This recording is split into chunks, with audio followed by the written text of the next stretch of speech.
What's happening, y'all? Welcome. This is Creatives in Creatia, where we spend time talking with different creators in media because creators are cool.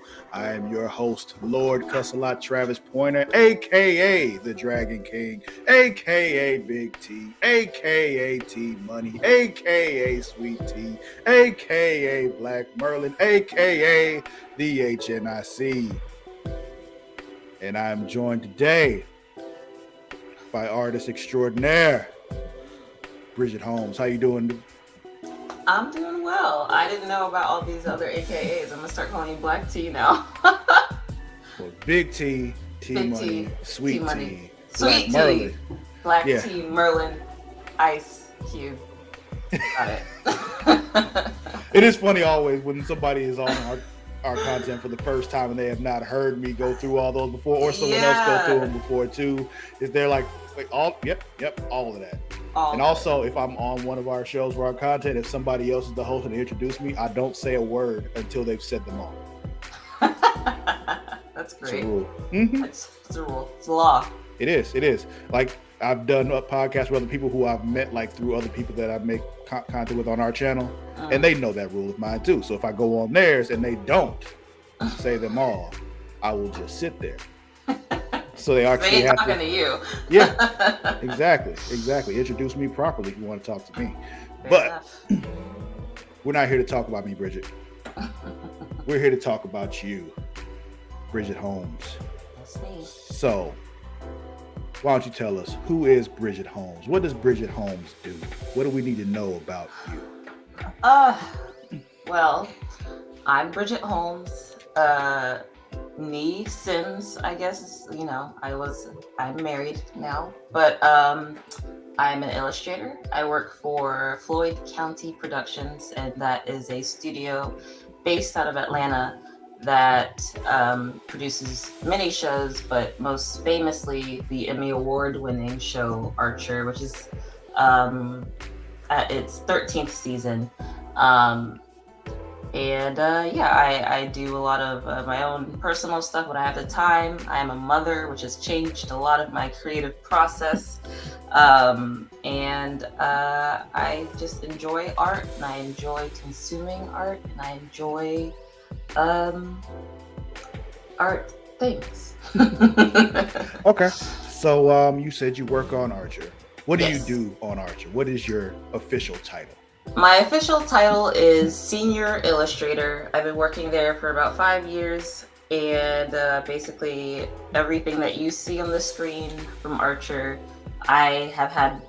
Usually, I've had a hand in making what you're seeing, whether that's steps of like we call them keyframes, of Archer, like drinking or waving, or there's a lot of we call this like what the fuck, like what does that mean? They do a lot of these movements that are happening a lot in the show. We the illustration. You actually have names for those things. So yes, okay. We have names for those things, and we basically, as a department, we're the in between storyboards and the actual animation. So we draw everything out, and then we pass it off to animation, and then they make everything smooth.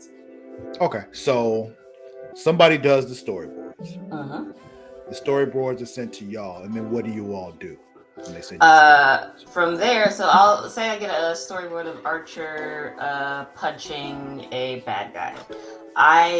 It is my job now to usually I'll search the database, see what we have, see what we can reuse from previous seasons, or if I need to like make something new, I will draw each step from the wind up to the punch to the follow through, and then pass it off, and then they will make the punch smooth. I see. Okay, so basically all the key things that have to be seen in the punch is what you all draw, but not the actual animation of the punch happening. Right, like we do the outline, and then the next department does the actual paper, basically. And that's all still done in-house. It's not that you send it off to somebody else. It's like it's y'all in your studio that do it. It's just a different department within your studio. Right, that's correct. Got you. That sounds tedious. It can be. It can be. It's a lot of moving pieces, and everything is a machine. So we work really hard to make sure that the show looks the way it does, and we don't want anybody on Reddit being like, "What happened to Archers? He's got two left hands," like something weird like that. Right. So what's the process like of making sure that it's all, I guess, done right, or like that things look the way they look? I know there's like things where characters have to be quote on model and things Right. like that. Is that something that you all do, or is it Yeah, completely. We have to make sure everything's on model. It's basically like quality also kind of, control. I don't want to interrupt you, but please explain to people what on model means. I know I just threw that out there, and I know people won't know what that means, so just explain what on model means. Right. So on model is basically we get like the character design team. They come up with all the character designs, and that is from characters to props, like anything that isn't a actual person, like a phone or food or a gun, that is considered a prop. And they design the people and the tools, and from there we basically cross-reference with those character design sheets to make sure Archer's hand isn't growing or shrinking, or like there is a season and maybe even still, Gillette has like he's like a white guy, he's got a black hand because at one point like Conway got his hand cut off, which was a black character, and so it's important to make sure that like either we see Gillette has one black hand, and I think it's his right one, don't quote me on that, or he has a glove on, and we have to make sure that that is consistent throughout each episode. So on model just basically means that we need to make sure that nothing changes enough where somebody would point out like, hey, what happened here? Like, this isn't how it was before. So I know you're pretty much all working from home now, right? Yes, that is correct. Is that a new thing, or has it always been like that? It's a new thing since COVID. Since COVID, okay. Yeah, we were working in the studio in Atlanta, and then once COVID hit and all that happened, we moved to working from home, and it's a learning curve for a lot of us. But I think at this point we've proved that we can continue to work from home and still be productive. So they haven't. There was no need for us to really be called back to the studio, because I think that this way works best for a lot of people. Oh yeah, makes sense. I mean, you're not exactly in Atlanta, so yeah, I'm one of the few that's like not in Atlanta anymore. But it's most people do still live in Atlanta, but I think it's nice to just work from home, depending on your personality. It was a learning curve for me because it's easy to just get up and do laundry or something. Right. So you were talking about things being on model and making sure because you all know what they're supposed to look like. I know you don't have to, not expected to keep all that in your head. Was there like a board or something that you all were looking at, or is there something like a file that you have that you can check all the time to make sure things are right? So we do have, like, we call them drone comps, or like outfit compositions, just to that one or two people, I think, go through the whole script and episode to assign each person to each scene. Like, for example, a drone is someone in the background, like an office person or a bad guy, and we have to make sure that that lines up and that's not changing throughout the episode. So we have all these like PDFs of who's wearing what in what act of the episode, and so forth and so on. Okay. Yeah. So I'm fascinated by this process. The thing is, with me, it's just like I know just enough to sound like I know what I'm talking about to somebody who don't know shit about it. Right. I get it. But it's just like some of this, like I know from like one day. It's funny because this is how I kind of got into what I do now, as far as with video and editing and all that kind of stuff, and writing and all this. I was watching Family Guy on DVD. Told the story before, and yeah, watching it on DVD back in the day. And one day I'm watching it, and I accidentally turned the commentary on. And then they just started talking. I'm just like, what is this weird talking here? And like I realized, oh, this is the commentary. And I just listened to it the whole time. And for like a long time, I kept watching those DVDs just with the commentary on, just to listen to what they said about the process. Right. So it's like with that, like, okay, I get how that works, kinda, but I still really don't know shit. So all right, so I'm sure you didn't start off as, what did you say your position was again exactly? Senior illustrator. Senior illustrator. You didn't start off as senior illustrator. No. So when you started, what were you doing? When I started, I was just an illustrator. I started as an illustrator in 2018, which was my first big adult person job that included health insurance and, you know, all those other benefits and such. Right. I honestly, at this point, it's so hard to remember. I went to a job fair. One of my professors was working at the company at the time. And at first I thought that she had put in like a good word for me, but when I asked her, she's like, oh no, I didn't. It's not like she didn't like me or anything. She's like, oh no, she's basically saying, you earned that on your own. I was like, you were good enough on your own. You didn't need me. Yeah. Sure. Yeah. And so I applied, and I did actually have to take the test, I think like 3 times, because they send you a test. Lots of productions do this. They will send you an art test to see if you can you emulate the style, because lots of people draw in that style. Yeah. Right. Because it's important as someone in the animation industry, you have to be very flexible with how you work, because not every show is going to look like Archer. You know, like I was on HitMonkey, and Archer and HitMonkey look very different. So it's important to make sure you can adapt to each Put style. a pin in that. We'll come back to that in a second. Okay. Yeah, I'll try to remember. But yeah, okay. Yeah. But yeah, I applied. I took the test like 3 different times. The first time, you know, they went with somebody else. You know, that dreaded email. They're like, "No, we're gonna go with somebody else." Or "Good luck, whatever." Best of luck in your future endeavors. Yeah, exactly. And then I finally ended up getting it in 2018, and I started on season 9, in the middle of season 9 of Archer. So yeah. Okay. And the come up, was there another step between that and your position now, or was it from where you were at that position to your position now?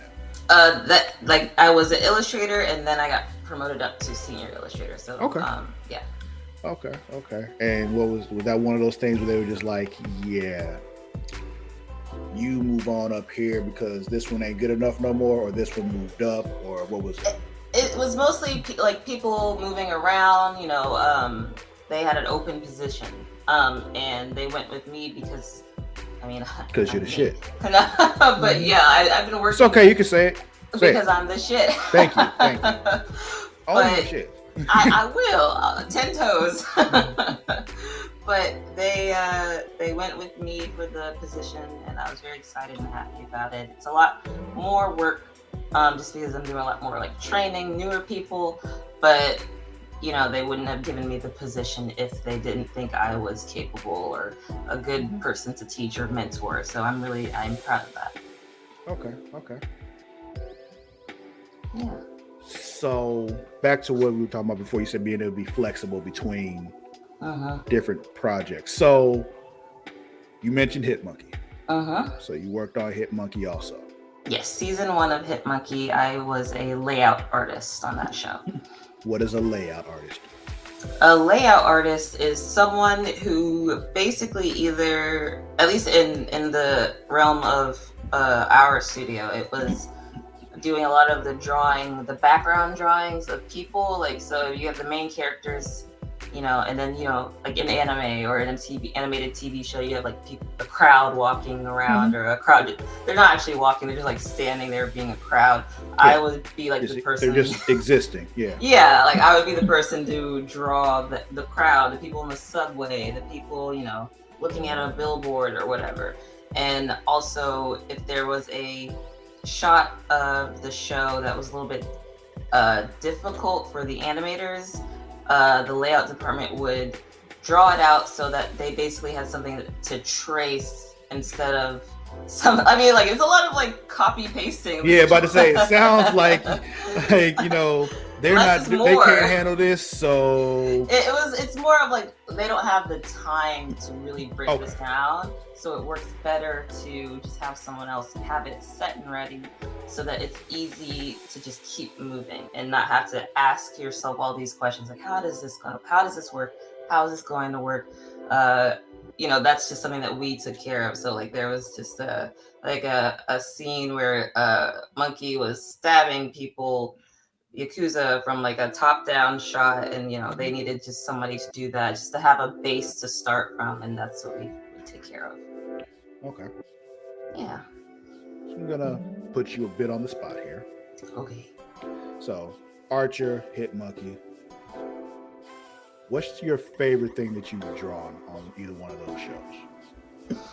On Archer, I love doing props. Honestly, I like drawing the weapons from Archer. I've done a lot of guns. I've done a lot of swords. From season 10, there was like this gladiator thing, and I enjoyed doing the swords and the weapons and the notebooks. I just like drawing everyday things because I was very used to drawing Archer do his arm movements and stuff, but it was just cool to draw something different. And I also, rest in peace, enjoyed drawing Mallory a lot as well. So, but and for HitMonkey, oh yeah, spoiler alert. But honestly, HitMonkey, if you all watch my stuff and you haven't been caught up on Archer, I don't know what to tell you. Right. It's okay. We spoil shit on our channel all the time. I mean, it's older, but whatever. It's fine. HitMonkey, I enjoyed all of it, honestly. I just it was something new for me because I've been working on Archer for a couple of years at that point, so there was a little bit of a something new and fresh. About to say, that's the thing about artists too. Like we're always looking for something new to do. We always looking for try to do another idea or something like that. When you be doing the same thing a long time, you get bored, and boredom is an artist's worst nightmare. And I get bored so easily. I know. So, I know. But I got a lot of people who I'm friends with in the creative realm, and all of us are bored easily. Yeah, always looking for a way to make being bored. Yeah, always looking for a way to make our lives harder, but funner at the same time. So, but yeah, HitMonkey was just an overall joy. It was a learning curve, just because it was so different from Archer as far as style goes, and it was a lot more drawing. Archer, it's some drawing, but HitMonkey was a lot of actual creative, a little bit more creative freedom to just draw someone that looks like they belong in this crowd, right. It was something new, so it wasn't as established yet at that point. Right, so I get it. Yeah. Okay. On the opposite end, though, it's the least favorite thing you've had to draw on those shows. Let me think. I can start with HitMonkey because I did not like drawing. God, what is that character's name? I don't even know. Don't ask me. I don't remember anybody's name. So you had HitMonkey, and then you had the guy that Jason Sudeikis plays. And I didn't like drawing him that much because his face was so specific flavor of white man that I couldn't I could not get it down for some reason. I would get so close, and then I would get notes back hey, his forehead's actually a little bit longer, or he needs more lines in his forehead, or his ear's too big. And so that was a little bit finicky, just either drawing at him or Monkey himself, because those were established designs, so they did have to look exactly like those characters. How you watch things and you hear voices, you I know that voice, and I'll look at it later and don't really realize who it is until you just said that name. I'm like, Jason, that guy. Okay. Yeah, that's the guy. Isn't he Ted? Ted Lasso, I think, or something too. I don't know. I haven't watched that show, but that is who that is. And I know his real name, but I can't think of the character's name right now. So, but Archer wise, Bryce. That's big Bryce. And Archer, honestly, what don't I like? about doing drawing in Archer. I would say Cyril, and it could just be it's Fuck not. Cyril. It's just based on fuck Cyril. It's not based on any other thing. Yeah, It's just because it's Cyril. Because it's Cyril. Because fuck Cyril. Yeah, I know. It seems to be the general attitude of everybody, including the ones that are actually in the show. Fuck Cyril. Yeah. So fuck I get it. Basically, like, and then especially when it's like a file that's like it's a harder like file that I'm working on, I'm like, Cyril doesn't deserve this time from me, but like, why am I struggling on Cyril? But yeah, it's got to be Cyril for me. I get it. Yeah. Okay. So we've covered your favorite parts, your least favorite parts. What would you say was the most difficult part of your job now? Honestly, the learning curve at the beginning. And I can say that so clearly now as someone who is teaching new people how to do the job that I do. The learning curve is a lot. It's a lot of moving, a lot of naming things a certain way, a lot of like finding things, knowing where to look, knowing what to do. It can be a lot, and to me, it's now second nature. But I do remember at the beginning just being like a deer in headlights, or just like lost in space, just like, what am I doing? The learning curve is probably the hardest thing, and I can't believe that I have come as far as I have, because it's like, how did I get here? But yeah. Okay. So the learning curve. Okay. You know, I can talk to you about animation all day, like I said, just because the whole process fascinates me. I'm gonna have to make myself move on right now. But I do have a few questions here that I want to that I ask everybody, because I just want to know who they are as a creator. Right. What would you say? You know what? More importantly, much more importantly, probably the most important question I'll ever ask you. Oh shit. What's your favorite dinosaur?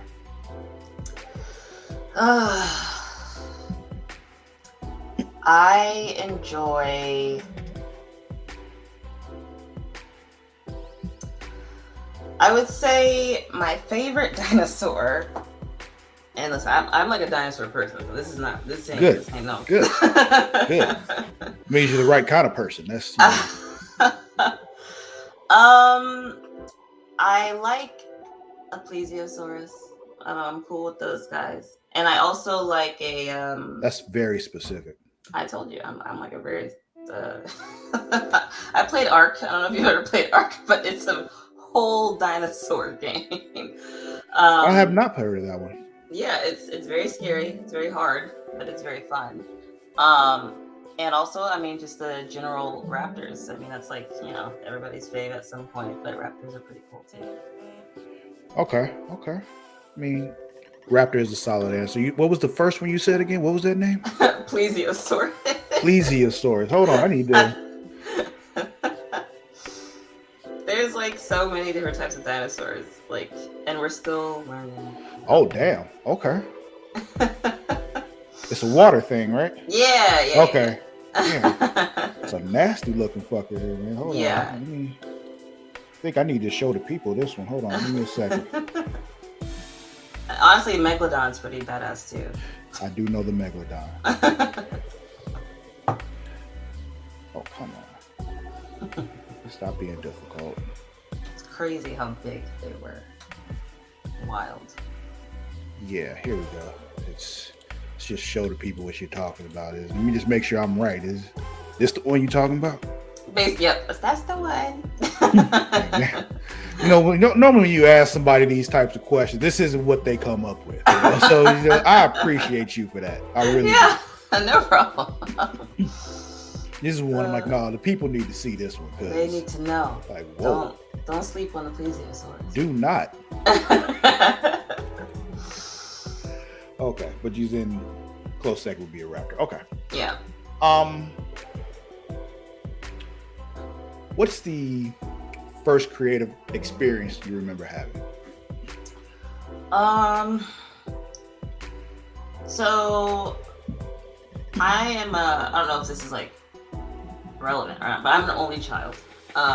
So I didn't have like siblings to play with a lot or at all, I guess. Okay. And so I did have to entertain myself. And I just enjoyed drawing. I watched like anime, like Sailor Moon, Dragon Ball Z, that type of thing.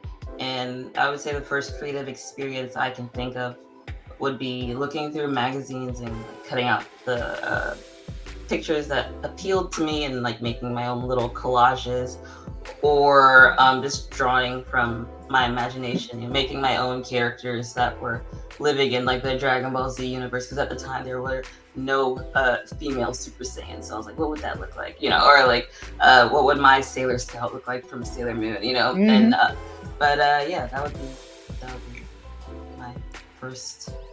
I like to draw.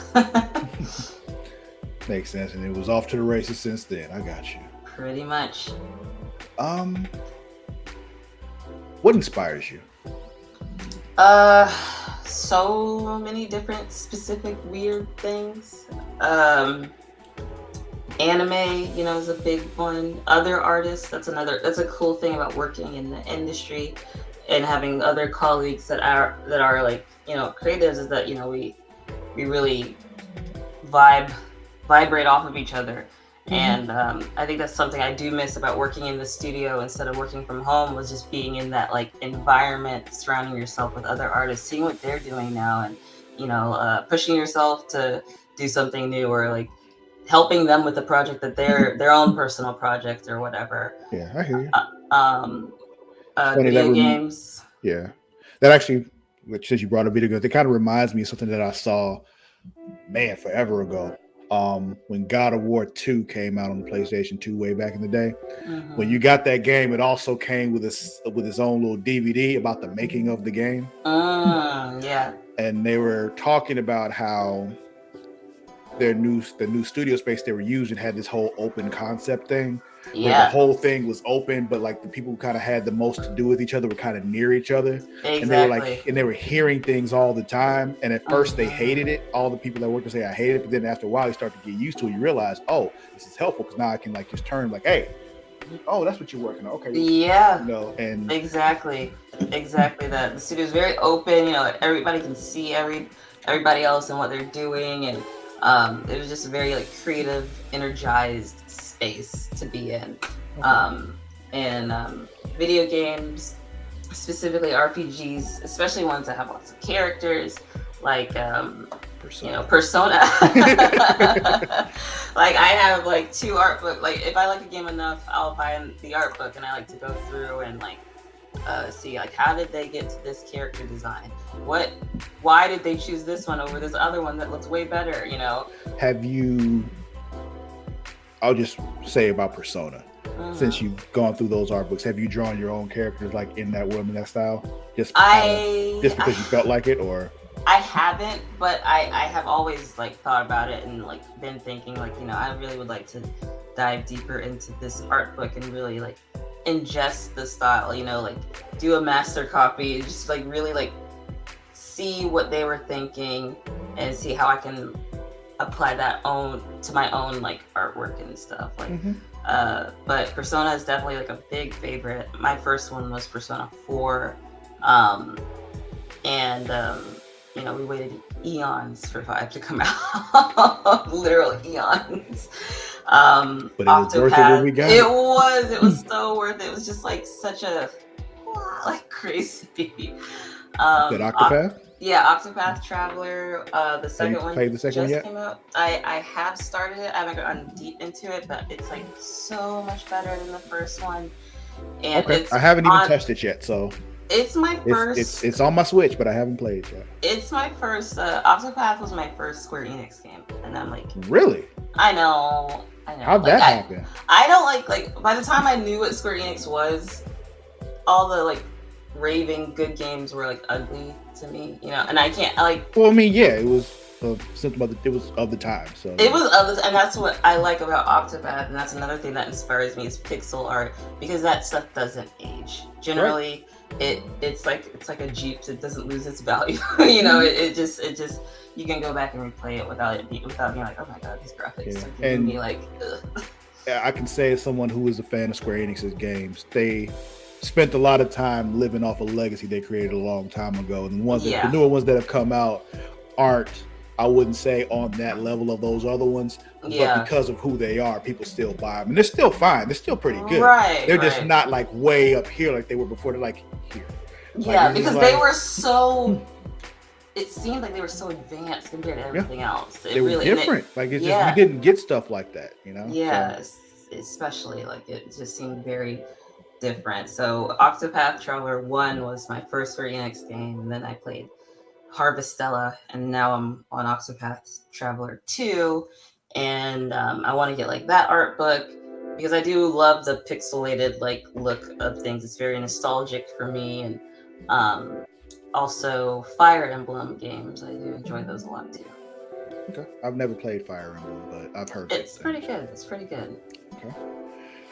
What mainstream creations excite you though? Like I know you kind of talked about some video games that you're into and all that, but what else besides those? Like even in movies or TV, comic books, all that. What kind of mainstream stuff really excites you? Oh, you know, I just thought it's like everybody else, probably Everything Everywhere All at Once was like it was like very inspiring movie for me. Mm-hmm. And I feel so bad because I watched it on an airplane, which I feel like does not do it justice. Like I feel like I should give it another go because I was like watching it with the little earbuds that the airplane gives you, and I'm like, what are they saying? This is so beautiful. The whole as someone who works in the industry, watching a movie that good can just be like, wow, how did they get from storyboard to costume design to post to this product? Because it's a very beautiful film. It's very cerebral, and it's hard to like convey that kind of stuff sometimes in a different way that hasn't already been done. And that movie was really, really, really good and deserved all of its, awards. Anime, I like, Demon Slayer is pretty good. Ranking of Kings is very good. Chainsaw Man is very good. I have not yet seen Chainsaw Man, but it's pretty good. I'm like, it's very good. And I will say, as far as I can see why you love Demon Slayer too, as far as like, when it comes to animation and anime, it is like I have to like rewatch like scenes. But I'm like, oh my god, it's very well done. Like the story itself doesn't grab me like it grabs a lot of people, but visually I get it. It is just such a beautiful, like the effects, animation. The you look at it just like, water. Oh, look at the pretty, it's so good, and that honestly makes me realize like that why I like watching it, because the story, you can take it or leave it. It's literally it's the production of it. Like I know. It's you're like, I get it, I know. I 100%. Once you told me that once you said like Demon Slayer, I'm like, I know why. It's just one of the things. Like, and I didn't even know. I was like, oh my god, you're right. That's exactly why. And other shows like I like a lot of reality TV. Like I go into like phases where I'm like, why are people watching reality TV? And then I like deep dive, and I'm like, oh my god, like this is ridiculous. But it's such a window that I never would look into. And so creatively, it's just interesting to like, oh, people are living like this and like at this level of mentality and just like this fakeness basically. Like and it to me it's a weird version of its own art. Like it's very interesting to watch reality TV from the lens of an artist, because it's like, wow, this person is literally a character, like a living character. Like if you really look at it, what these people are doing is they're playing D&D without any magic or monsters. Exactly that. And they have like the producers, directors, whoever, that are acting as their dungeon master, presenting scenario, and then just letting them go. Exactly. Now I don't feel as crazy anymore. No, that's what it is. That's literally what's happening. And I watch it, and I'm just like, and it just really doesn't appeal to me. But it's just like, it's one of those things that when I look at them, like, this is bad D&D. Yeah, I get it. it's Okay, I see. it's exactly that. Like I'll put it on, and my husband will be like, like, what are we watching? And then like at the end of the episode, he's like, we gotta watch another one. We gotta find out what happens to Candy, or like like what happens, because it does suck you in. Yeah, and it's one of those where I look at it and I realize that's why the only one I actually really like is Big Brother, because it's like they do that, and then there's competition involved. Right. There's a combat scenario there now. Like it's just like they're in a dungeon. Like this past season, they had a whole thing where they really did have to do a literal dungeon crawl. Like it was just like they had to crawl through this whole thing, and it was great.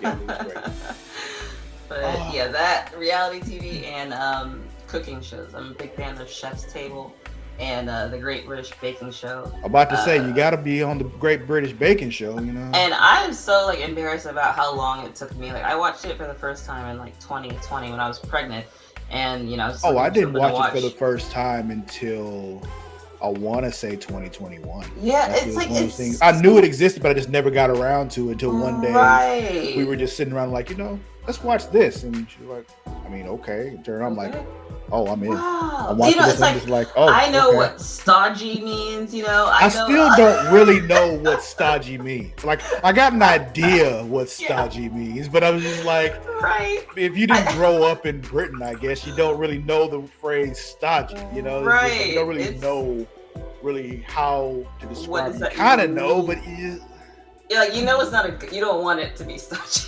You know that. Exactly. You don't want stodgy. Exactly. Yeah. You don't want stodgy. You don't want a soggy bottom. Like that's one of them things. Exactly. No soggy bottoms, please.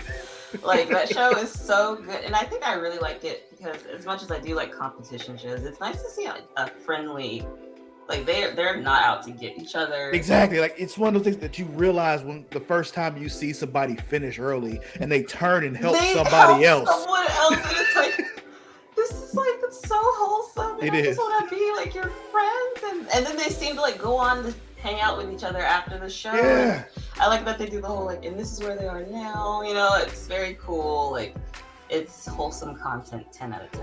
And I know, it's not as popular to say, but I fucking love Paul Hollywood. Let me tell you why. I love Paul and those icy blue eyes. Exactly the way he just be like, the way he be looking at people sometimes is like, oh, that's fantastic. Like he just scared the shit out of him. Didn't even do anything. He's just standing there. It's literally from. From what we see, it's from a warm place because he is expecting. He wants the best. It to be good. He is expecting the best and nothing less. Mm-hmm. And so he's not going to give you the handshake for nothing. You got to earn. And you get so excited when he shakes somebody's hand. Did you ever think before watching this show that you'd be so excited to see somebody shake hands? Right, just like, and then be like. It's such a good show. Or that one episode where he gave out 2 handshakes in 1 week. And I was just like, wait a minute. Paul, what are you doing? Man. But yeah, it's such a good show. Okay. What lesser known creations excite you? Like independent stuff or like anything that or even things that like you saw a friend do one day. It don't matter. Just like things that are like not on the main stream and on the commercials for everybody to see. Right. I guess it's like kind of debatable. It's like midstream. Black hair, Black culture specifically, but Black hair trends for me is very interesting, and to draw them and make sure they are represented in my own art because it's important to me. But the level of creativity that it takes, because I can braid a braid, but I cannot, I can't give myself braids or like I'm not like a wig expert, or a lace front connoisseur, but like the level of detail and like creativity that you literally had to go through to get to that point, I find very, very like just rewarding as like a Black person, and then just to make sure that as an artist, a Black artist, I do my duty to try to push it to the mainstream, and make sure that it isn't pulled from and then like something that's like, oh, look at this new thing I found, where it's like, oh, Black people have been doing this forever. You know, like that's something that's important to me. That's a big thing. Yeah, I've noticed that. Well, it's not even something that I specifically noticed. Like everybody does. Like as far as video games go, like black hair in video games, where it's just like there's like three basic styles. There's the low boy, there's the fro, and there's cornrows. Exactly, the cornrows always, and they never look good. And I'm so happy to see that changing, and all these different black like hairstyles, and not only that, but the skin tones. I feel like in video games they used to be so cool. Like a cool tone under, and black people are genuinely warm. You need to put some more like red in that skin tone because we aren't dead, you know. Like and when you pick that like black there's skin blood color, underneath the skin, y'all. Like, exactly, blood underneath the skin. Like there used to be games where like I would want to be black, and then when I chose the color, it would be like, oh, she looks like It's one of those things where, like, growing up, I'm sure you were like me, you kind of gravitated toward games that had a character created so you could play as a black character. I didn't realize that's what was happening at the time until I got older. But I knew growing up, like, I always gravitated toward games that, you know, had a character created so I could make my own character. Right, exactly. And that's how I noticed the whole problem with black hair in video games. The black hair issue. And that in anime too, you know, for a while it was a little like, okay, like we don't just all have afros, you know, it's like there's more to it. But that's why it's important to me to try to bring that out more and see if I can, you know, push it to the forward a little bit. Something I'm super hyper fixated on right now, which is mainstream but not mainstream, I would say, is Pokemon card collecting. I've started. That's one of those things. It's huge in a certain niche. Yeah, exactly. Because the people who it matters to, it matters a lot, and it matters enough to where it's still huge business. Yes. So it's just like I have gone off the deep end. Oh, really? And just like bought so many cards, and for me, you know, it's interesting to see each Pokemon drawn by these different artists, and I find myself, you know, I care less about completing the cards and getting them all, catching them all, and more about I like this artist, and it says the artist on the card, you know. Oh, really? I didn't know. It does credit that, and I'm like, I need to find every card that this person has drawn. So I find that very inspiring to go through and see, like, oh wow, these are really cool. Are Pokemon something you used to draw as a kid? Oh yeah.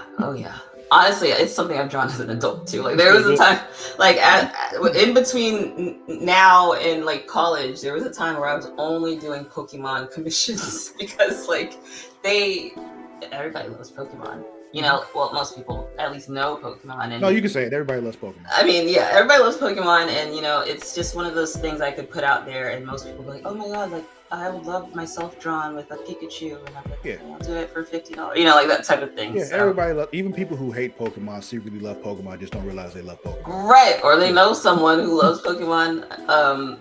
But yeah, Pokemon cards are definitely something but drawing Pokemon, not so much as I used to, but it is always in the back of my head, you know.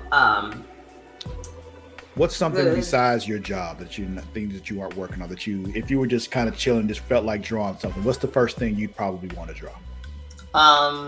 Honestly, probably my D&D character, or how's that coming, by the way? It's not.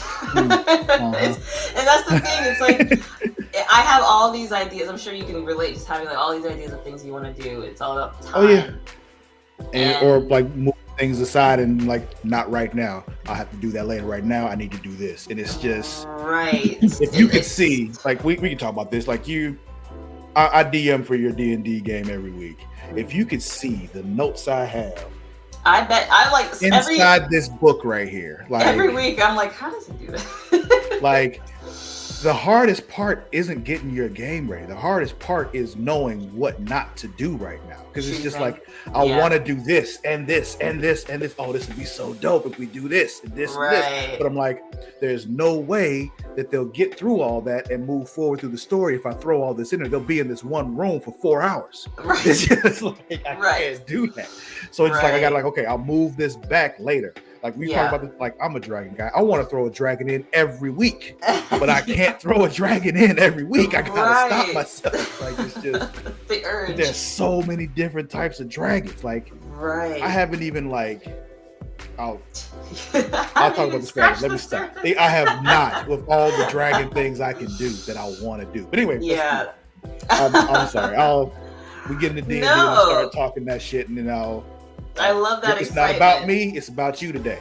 So, but yeah, like there's a lot of things that go into like drawing all day for your job, and then afterwards, do I want to continue to sit here? Not really. You know, it's like I've tried. I'm like, well, maybe if I get my iPad and draw on that. You know, maybe if I do this, like try to bring the enjoyment back into not really not the enjoyment, but like the wonder and the excitement rather to drawing. And I get it. That's kind of why with doing this, it took a while for this to really start progressing like it has in like the last couple months, because before this, you know, I worked in insurance, and my job, I was on the phone talking all day. Like 8 hours straight of talking to people all day. Once that was over with, I didn't want to talk anymore.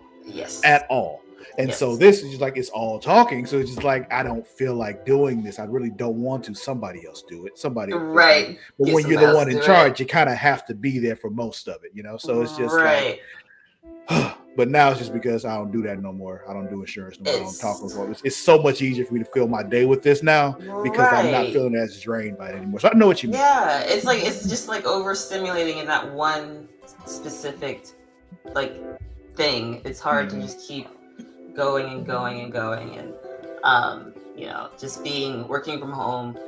And I miss working at the studio also, just because I could come home and then maybe I would draw on the separation. The separation was so important.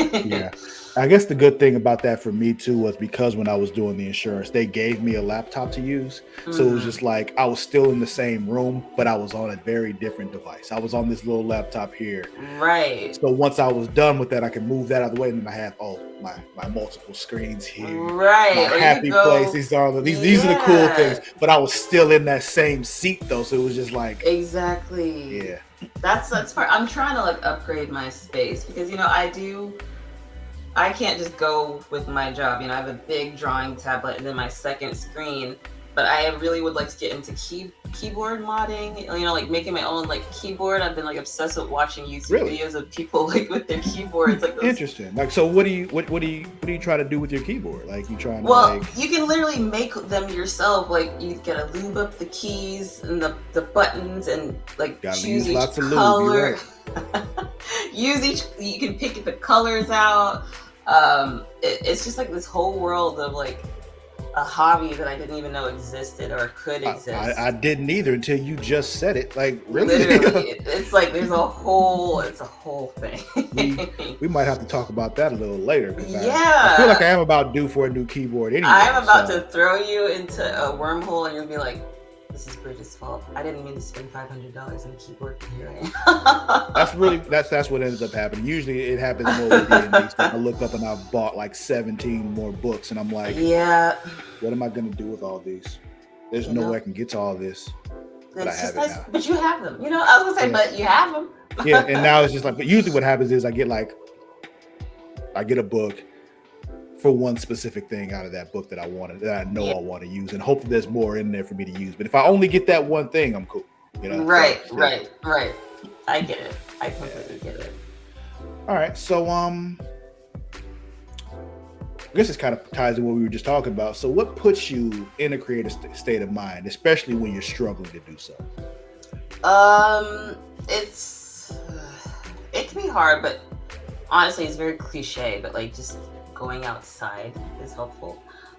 Separating yourself from the pattern of your life, and that can be going outside or listening to new music, consuming something different, even something that you wouldn't necessarily consume.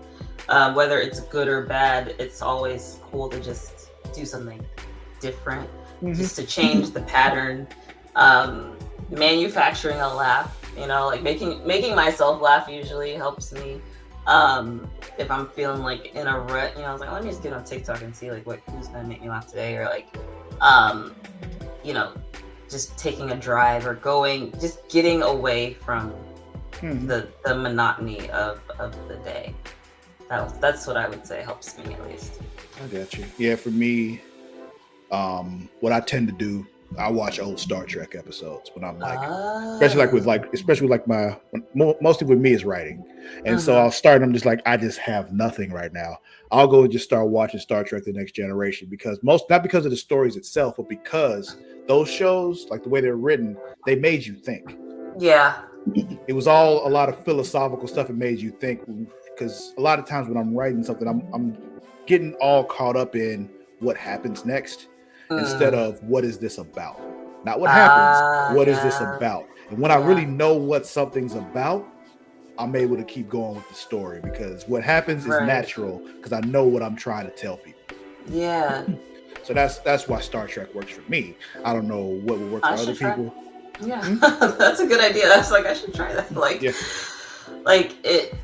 Something that makes you think. Yeah, reading probably would be a good thing to do as well. Like just to try to put myself in a space where I am in charge of what images are gonna pop up in my head. I think reading is something that would, that's all your imagination, something that ignites your imagination. Yes, it's one of the things, not even just with art in general, is like, what am I saying when I'm done with this? Not just what's on the paper. What am I trying to, what do I want people to see? What do I want people to feel?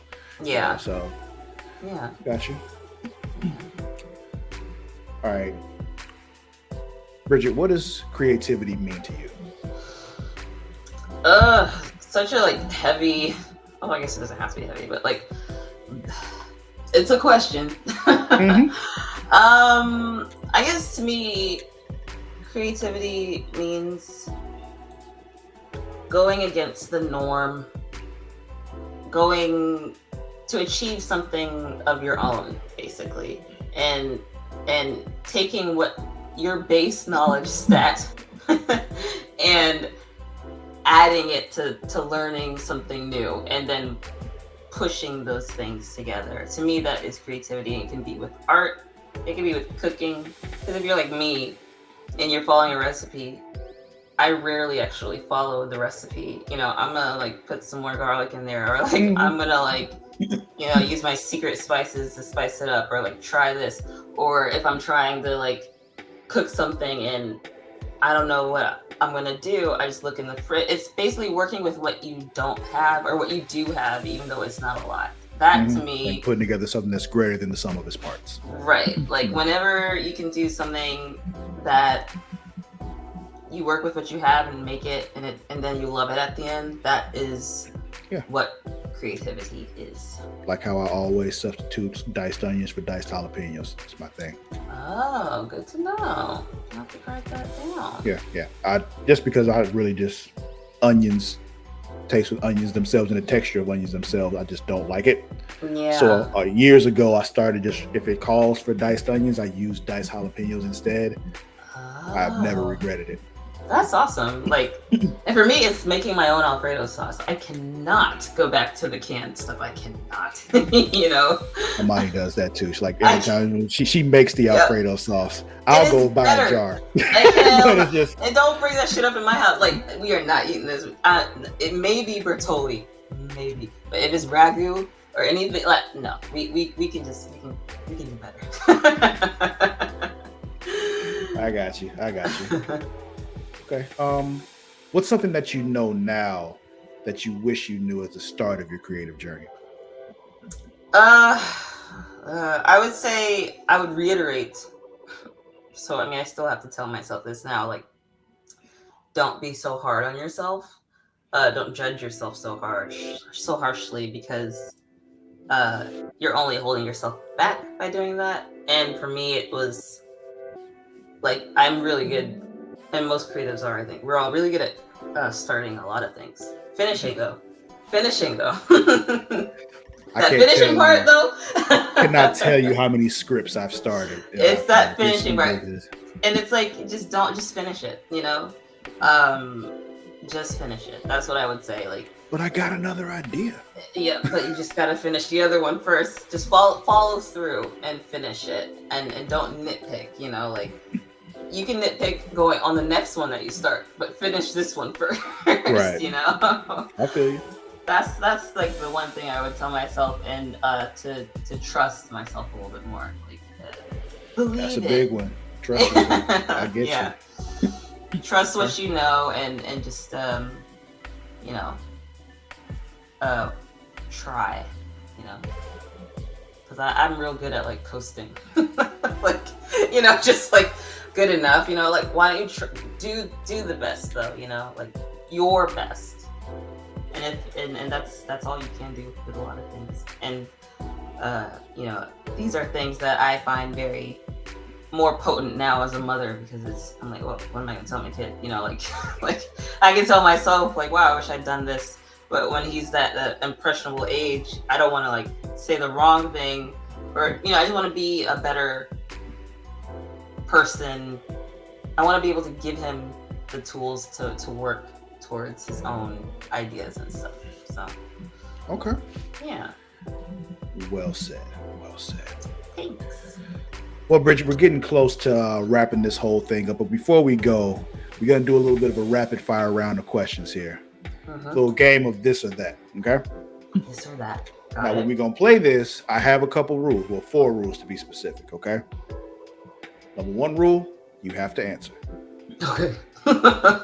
Number 2, you cannot say both. Okay. Number 3, you cannot say neither. Okay. And number 4, no elaborating, no explaining. You just answer the question. We move on. I Cool. can do that. You got me? I got you. Are you ready? I think so. All right. Here we go. First one. Group work or solo work? Group. Board games or video games? Video. Night out or night in? Out. Android or iPhone? iPhone. Rich and famous or rich and unknown? Rich and unknown. Yeah, rich and unknown. Sauce on the side or sauce on top? On top. Bad breath or bad body odor? Ugh. Breath. Coffee or tea? Coffee. Zoo or aquarium? Zoo. Last one. Save 100 strangers or save 1 loved one? Oh God. Loved one. Fuck y'all. I'm sorry. All right. Good. That's it. Good job. Thank you.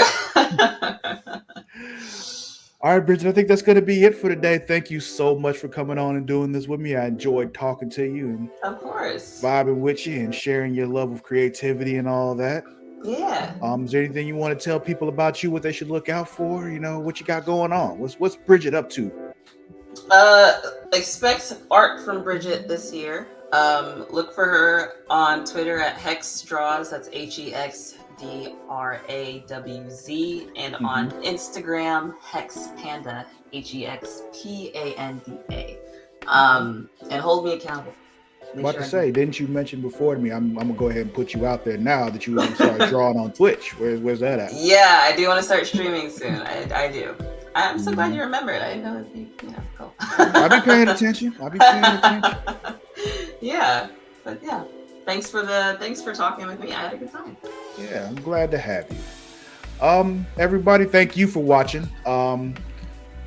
Right here on youtube.com/Creatia World. You go there, check that out. If you subscribe to us, hit that little notification bell so you never miss nothing.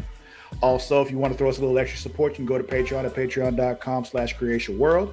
You go there, you can throw us $1, you get all the extra stuff we do. You know, you got the Return to Wrestling with myself and the Warden Matt Ritter. Great fun. Make him watch old WCW stuff. He hates it, and I love watching him suffer. Also, there's Multiverse with myself and Mara the Shark Watkins. We're watching old animated comic book stuff. Right now, working our way through the DC stuff. We just did Constantine, City of Demons. We're doing Wonder Woman Bloodlines next. Working our way through all that stuff. Some good time. So yeah, $1 gets you that stuff. Higher tiers get you more stuff, but I'm not going to get into all the tiers here. Just go to patreon.com/Creatia World. But if you really want to know what we're up to and what everything we're doing, go to creatiaworld.com, y'all. That's what makes it all go around. You go there, get to know who all of us are, what we're working on, what we're doing. Head there. Follow us on Instagram and Twitter and TikTok at It's Creatia World. That is at ITSCREATIA World. As always, I'm not going to tell you all how to spell world. If you don't know how to spell world, get a goddamn dictionary. Get your life together. Also on Facebook at facebook.com/Creatia World. And on Friday nights, the Warriors, Matt Ritter and Vince Daddy Delgado are bringing you Smacking It Raw. They're talking wrestling of that week, recapping everything that happened. If you go to their Facebook group and talk to them about it, facebook.com/group/Smacking It Raw. Believe that's it. You can find me on Instagram and Twitter at Lord_Cussalott. That is at LORD_CUSSALOTT. Thanks again, Bridget. You're welcome. Thank you, everyone else. We'll see y'all next time. Until then, we out. Bye.